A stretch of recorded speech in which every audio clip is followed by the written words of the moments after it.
And everybody, and welcome to your second video tutorial of the term. As you move into your first week's readings and materials, you're going to notice that probably the biggest question we're asking this first week is, what are the humanities? What is it that we're calling the humanities as far as what you're studying in HUM100?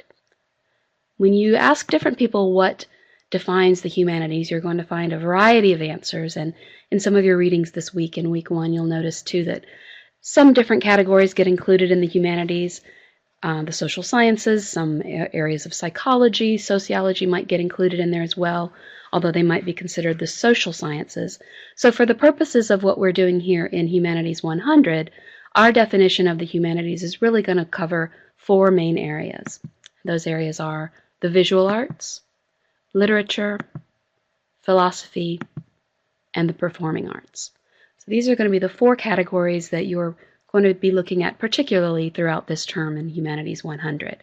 Within each of those larger categories, you can think of a number of examples that would fit into those larger categories. So for example, in the visual arts, you can think of paintings, works of sculpture, drawing, architecture, photography, anything that's visual that we can look at. It can be 2-dimensional or 3-dimensional.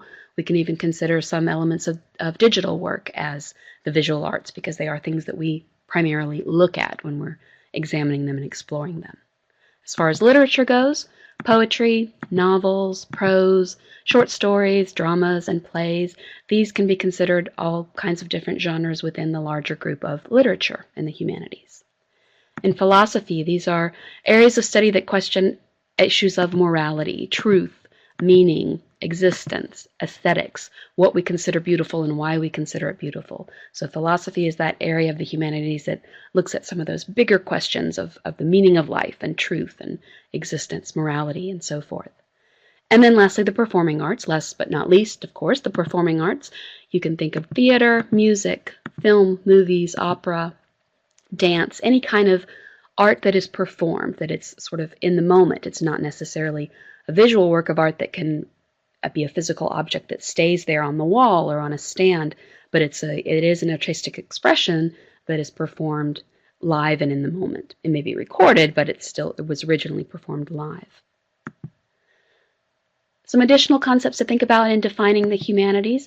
When we talk about the humanities, think of the word human, of course, that they have to be things that are man-made. So we're not looking at natural elements in the world, although we can certainly consider elements of nature and the natural world to be aesthetically pleasing and beautiful and artistic. When we're talking about the humanities, we mean those things that man has created, or man has designed, or man has put together.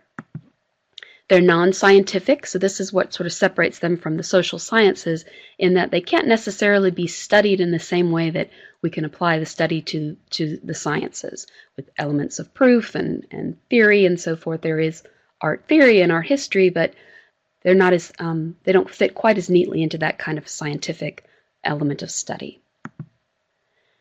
When we talk about the humanities, we want to think of something that is expressive. So it's not just something that's man-made, that is used in the home, but it's something that also has an expressive element to it, whether it's an expression of beauty or an expression of faith or emotion.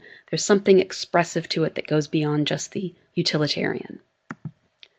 They're meant to be something that is creative and not simply functional. Again, you're going to talk about this more and more as well when you think about the difference between artifacts, man-made artifacts that are considered works of art, versus objects that may be man-made, but they were primarily created for something functional.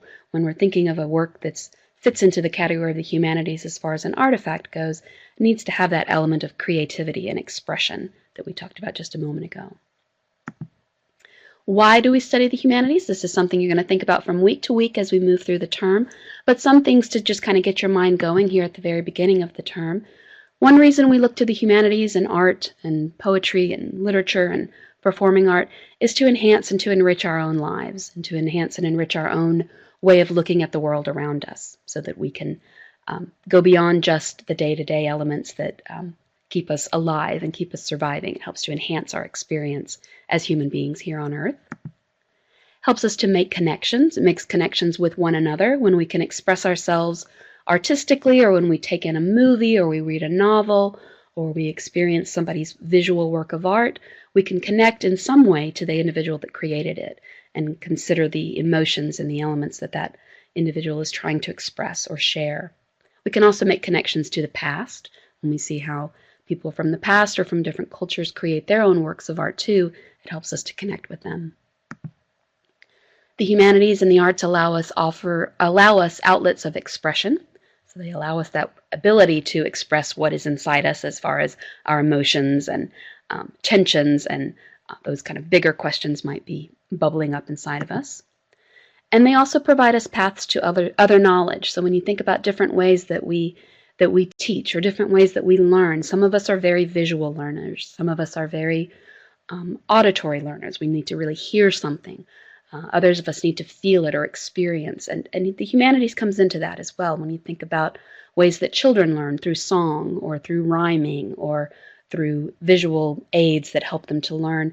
The humanities comes into play there where we add that creative element, that expressive element to it in order to allow us a path to other kinds of knowledge.